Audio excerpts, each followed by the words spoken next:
देखिए times now Bharat, मैं हूं आपके साथ श्वेता श्रीवास्तव। इस बुलेटिन में देश दुनिया की तमाम बड़ी खबरें हम आगे आपके सामने रखेंगे, लेकिन सबसे पहले आपको बताते हैं कि इजराइल और हमास के आतंकियों के बीच जो युद्ध छिड़ रहा है वो किस तरीके से अब और ज्यादा विध्वंसक होता जा रहा है। जी हां, आपको बता दें कि इजराइल हमास युद्ध का आज 35वां दिन है, लेकिन स्थिति अभी भी वैसी बनी हुई है। गाजा में इजरायली हमले जारी हैं, हमास आतंकियों के खिलाफ इजरायली जवानों का एक्शन जारी है। इजराइल ने हमास को खत्म करने की कसम खा ली है। बड़ी खबर, ये तस्वीरें जरा देखिए। सुरंगों में छिपे आतंकियों को ढूंढ ढूंढ कर मारा जा रहा है। गाजा में आतंकियों का सफाया जारी है और तबाही ही तबाही अब इतने दिनों के बाद सिर्फ नजर आ रही है गाजा पट्टी पर। तो ये तस्वीर जरा देखिए। इस तस्वीर को देखकर आप अंदाजा लगा सकते हैं कि क्या हालात इस वक्त गाजा पट्टी पर बने हुए हैं। गाजा पट्टी में हर तरफ तबाही और बर्बादी का मंजर है। कोई इमारत ऐसी नजर नहीं आती जो पूरी तरीके से खड़ी हो। इमारतें, अस्पताल, स्कूल सब कुछ जमींदोज हो चुके हैं और बड़ी तादाद में मारे गए। ये तस्वीर आप देखिए।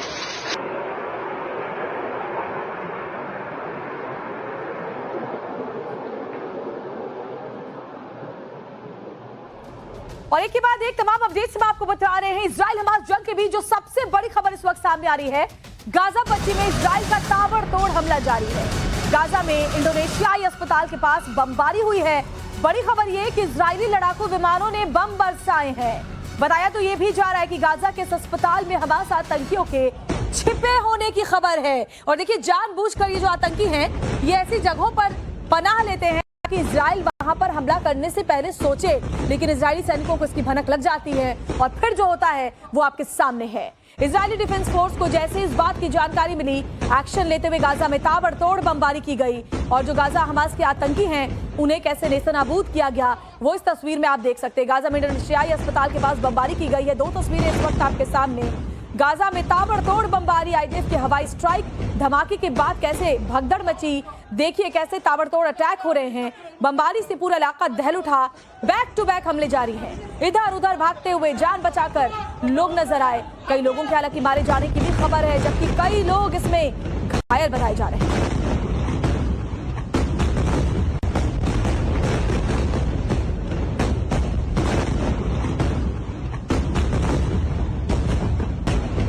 तो गोला बारूद का इस्तेमाल, बमबारी की आवाज से पूरा गाजा पट्टी अभी तक आज युद्ध के 35वें दिन भी दहल रहा है।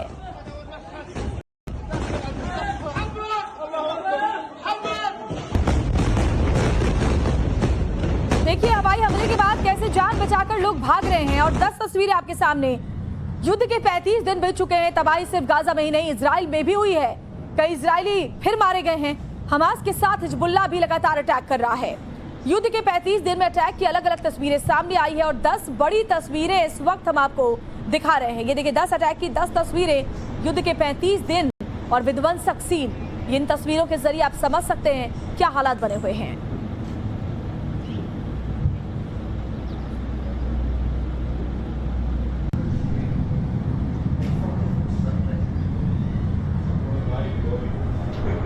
और अभी भी जो युद्ध है वो ऐसे ही और भी विध्वंसक होता जाएगा। इसकी वजह यह है कि अमेरिका से जो हमास की बर्बादी का सामान है वो पहुंच गया है। जी हां, इजराइल भेजे गए हैं 7000 टन गोला बारूद, 123 कार्गो प्लेन युद्ध का सामान लेकर पहुंच चुका है।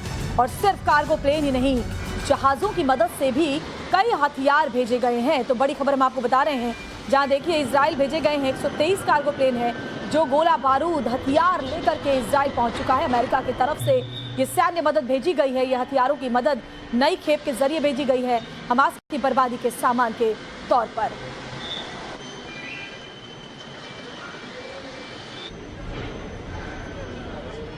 और हमारे साथ खास मेहमान मेजर जनरल ए के सिवाच सर इस वक्त जुड़ गए हैं। जनरल सिवाच, सबसे पहले मैं ये समझना चाहूंगी, 35 दिन हो चुके हैं, अमेरिका से युद्ध का भारी भरकम लाभ लश्कर इजराइल पहुंच चुका है। ऐसे में और कितनी बर्बादी आप गाजा पट्टी में देख रहे हैं?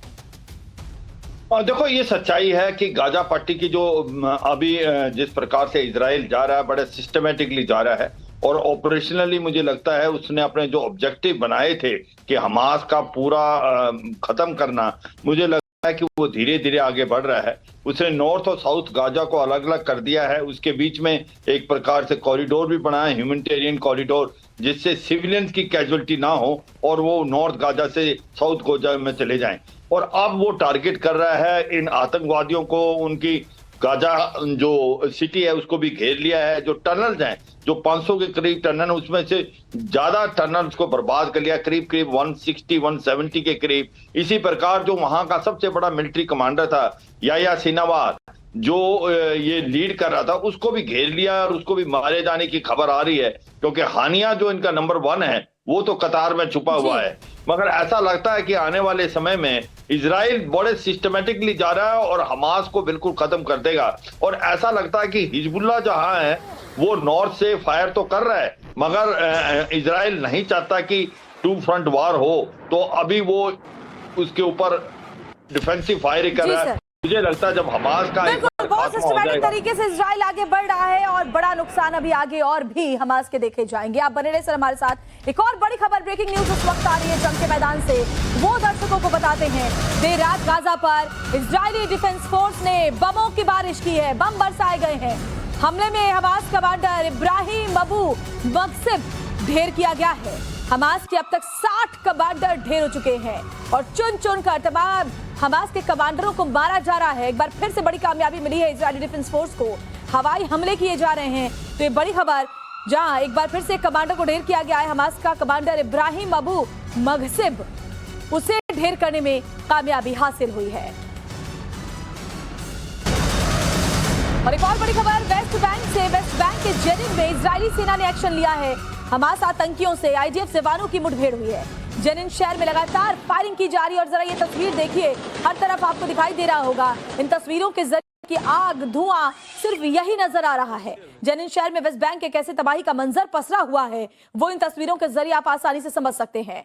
वेस्ट बैंक के जेनिन में किस तरह ताबड़तोड़ फायरिंग हो रही है, कैसे शहर की पूरी सूरत बदल गई है, उसकी तस्वीरें 3 आपके सामने हैं। आईडीएफ के जवान लगातार इलाकों में रेड कर रहे हैं, ढूंढा जा रहा है, चुन चुन कर हमास के आतंकियों को ढूंढ ढूंढ कर जहन्नुम पहुंचाया जा रहा है। ये 3 तस्वीरें आप देखिए, जेनिन में ताबड़तोड़ फायरिंग, हवाई अटैक के बाद भीषण आग का मंजर, हमास आतंकी कमांडर आईडीएफ में मुठभेड़ हो रही है। जनरल सिवाच, बहुत जरूरी है कि जितने भी हमास के कमांडर है, वो कहते हैं कि अगर आप जो लीडरशिप है उसको खत्म कर दें तो सेना खुद ब खुद भाग जाएगी। और वही हालात इस वक्त हमास के आतंकियों की बनी हुई है, क्योंकि चुन चुन कर कमांडर्स को मारा जा रहा है। हाँ बिल्कुल, सच्चाई है कि इजराइल बड़े सिस्टमेटिकली जा रहा है और उसने MQ-9 ड्रोन का भी इस्तेमाल किया है, जो इनके कमांडर्स को वो टारगेट कर रहे हैं। और कहीं ना कहीं उन्होंने सबसे अच्छी बात यह की है कि जो टनल डिफेंस को निकाल के मारा जा रहा है, और जो सोचा गया था कि इजराइल की बहुत कैजुअलिटी होगी जो वो टनल डिफेंसेस को हैंडल करेंगे, मुझे लगता है ये कार्रवाई इन्होंने बड़ी प्रोफेशनल वे से की है।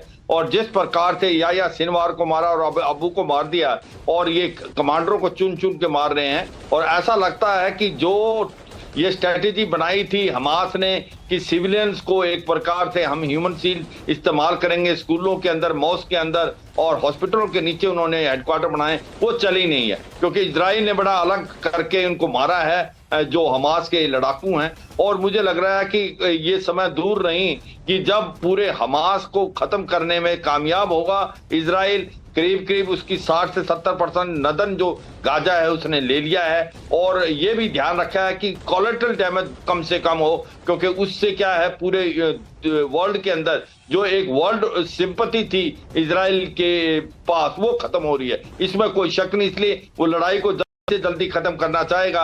इधर हिजबुल्लाह जो है वो फायर तो कर रहा है, मगर उसको भी पता है कि आप बहुत बड़ी बात कह रहे हैं, क्योंकि कोलेटरल डैमेज को रोकने की कोशिश इजराइल जरूर कर रहा है। बने रहिए हमारे साथ, मैं आऊंगी आपके पास। लेकिन बड़ी बात यह है कि जैसे आपने कहा कि अगर इस तरीके से कोलेटरल डैमेज होता रहा तो इजराइल की जो सिंपैथी थी जब हमास के आतंकियों ने हमला इजराइल पर किया था, वो धीरे धीरे खत्म ना हो जाए, इस बात का भी ध्यान इजराइल के लिए रखना बहुत ज्यादा जरूरी है। बने रहिए हमारे साथ। एक और बड़ी खबर, एक और ब्रेकिंग न्यूज उस वक्त सामने आ रही है, वो बताते हैं। इजराइल युद्ध वॉर जोन से जुड़ी ही इजराइल डिफेंस फोर्स को सुरंग के अंदर हमास के आतंकी मिले हैं। जी हाँ, सुरंग के अंदर, टनल के अंदर छिपे हुए थे हमास के आतंकी। आईडीएफ ने सुरंग को घेरा, आतंकियों को ढेर किया। आईडीएफ ने हमास के आतंकियों को 2 ऑप्शन दिए, पहला बाहर आओ और गोली खाकर मरो, दूसरा सुरंग के अंदर रहो और दर्दनाक मौत मरो। यानी कोई और ऑप्शन है नहीं, जिंदा रहने का ऑप्शन नहीं है, या तो सुरंग के अंदर ही मर जाओ या तो बाहर निकलकर गोली खाओ। तो ये 2 विकल्प इन हमास के आतंकियों को इजरायली डिफेंस फोर्स के जवानों ने दिया था और देखिए ऐसे सुरंग के अंदर ही इनको ढेर कर दिया गया।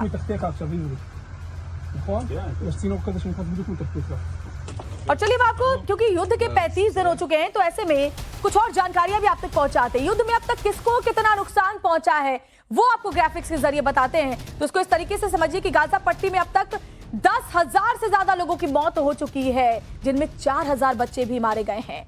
ये बड़ी खबर, गाजा पट्टी में बड़ा नुकसान हुआ है, सिविलियंस का भी। वहीं इजराइल की बात करें तो 1,400 नागरिकों की अब तक मौत हो चुकी है, जिनमें की 352 इजरायली जवान मारे गए हैं, जबकि 229 लोग बंधक बनाए गए जो अभी भी हमास के आतंकियों के कब्जे में हैं, जिनको छुड़ाने के लिए लगातार बातचीत हो रही है। जनरल सिवाच, मैं आपसे समझना चाहूंगी, 10,000 से ज्यादा लोग गाजा पट्टी में मारे जा चुके हैं, जबकि इजराइल को भी बड़ा नुकसान हुआ है। लेकिन जो सबसे कमजोर नस है इजराइल के लिए, वो है वो लोग जो अभी भी बंधक के तौर पर हमास के आतंकियों के कब्जे में हैं। कैसे वो छूटेंगे, इसके लिए क्या रास्ता देख पा रहे हैं? हाँ बिल्कुल, देखो अगर कोई दुख की नब्ज है इजराइल की तो यही है, जो करीब करीब 250 के उनके जो हॉस्टेजेस हैं और उनकी लोकेशन कहाँ है, क्या उनकी सेफ्टी है नहीं, उनको कैसे छुड़वा पाएंगे, ये एक सबसे बड़ा चिंता का कारण है। और ये इजराइल के लिए नहीं, अमेरिका के लिए भी है, क्योंकि उसके अंदर 15 से 20 फॉरेनर्स भी हैं। और मुझे लगता है यही एक कार्रवाई अब बड़े जो ध्यान से किया जा रहा है, ये दोनों इजराइल और अमेरिका इसी प्रकार ड्रोन्स का इस्तेमाल करके एग्जैक्ट लोकेशन पता करने की कोशिश कर रही हैं। अगर आप देखें, कहीं ना कहीं बात हो रही है कि 4 घंटे का एक प्रकार ह्यूमैनिटेरियन पहुंच दिया जाए। अमेरिका कहता है कि बातचीत होगी, इजराइल ने उसको मना किया। तो ये बातचीत का मकसद ही ये है कि कहीं ना कहीं हॉस्टेजी पे क्लैरिटी आए, और यही इजराइल कह रहा है कि अगर सीज फायर करना है तो पहले आप हॉस्टेजेस को छोड़े। तो ये आपने बिल्कुल ठीक बोला, हॉस्टेजेस एक दुखती हुई नब्ज है इजराइल की, मगर ये सच्चाई है, मिलिटरीली वो बिल्कुल सिस्टमेटिकली एडवांस कर रहे हैं। कोलैटरल डैमेज अपनी तरफ से वो कम से कम कर रहे हैं। ये जो गाजा पट्टी के अंदर हमास है वो इनका ह्यूमन शील्ड इस्तेमाल कर रहा है। ये भी सच्चाई है। ओआईसी की मीटिंग है संडे को सऊदी अरेबिया में, जिसमें ईरान के इब्राहिम रईसी प्रेसिडेंट भी आ रहे हैं। तो वो एक सच्चाई है कि ये लड़ाई अगर लंबी चलती है तो फिर ये बहुत ज्यादा डिसएडवांटेज है इजराइल को, जो सिंपैथी है बड़ी खबर लगातार जारी है। सर, आप बड़ी जानकारी भी हमारे दर्शकों को दे रहे हैं कि ह्यूमन शील्ड के तौर पर जो हमास के आतंकी हैं वो फिलिस्तीन के लोगों का इस्तेमाल कर रहे हैं ताकि ज्यादा से ज्यादा कोलेटरल डैमेज हो, और उसके बाद इजराइल के लिए जो सिंपैथी है वर्ल्ड में वो थोड़ी सी कम हो। ये पूरी की पूरी चाल हमास के आतंकियों की है। वॉर जोन से तमाम अपडेट्स हम लगातार आपके सामने रख रहे हैं। तो बड़ी खबर यह है गाजा से कि जो सबसे नई तस्वीर है वो सामने आई है। जी हाँ, गाजा तट पर इजरायली झंडा फहराया गया है। इसका सीधा सीधा मतलब यह है कि इजरायली जवानों ने इस पूरे इलाके पर अपना कब्जा कर लिया है। तो बड़ी खबर, इजरायली जवानों ने यह वीडियो जारी किया है। बड़ी खबर, ब्रेकिंग न्यूज इस वक्त हम आपको बता रहे हैं, जहां गाजा तट पर इजरायली झंडा फहरा दिया गया है। इजरायली जवानों ने यह वीडियो जारी किया है गाजा तट का, और इस झंडे को देखकर के आप समझ सकते हैं कि कैसे इलाके पर इजराइल के डिफेंस फोर्स के जवानों ने कब्जा कर लिया है और इजरायली झंडा इस वक्त गाजा के तट पर नजर आ रहा है। तो तस्वीर अपने आप में काफी कुछ कहती है इस जंग में जो हालात बने हुए हैं उसको लेकर के। तो गाजा तट पर यह झंडा फहराया गया है।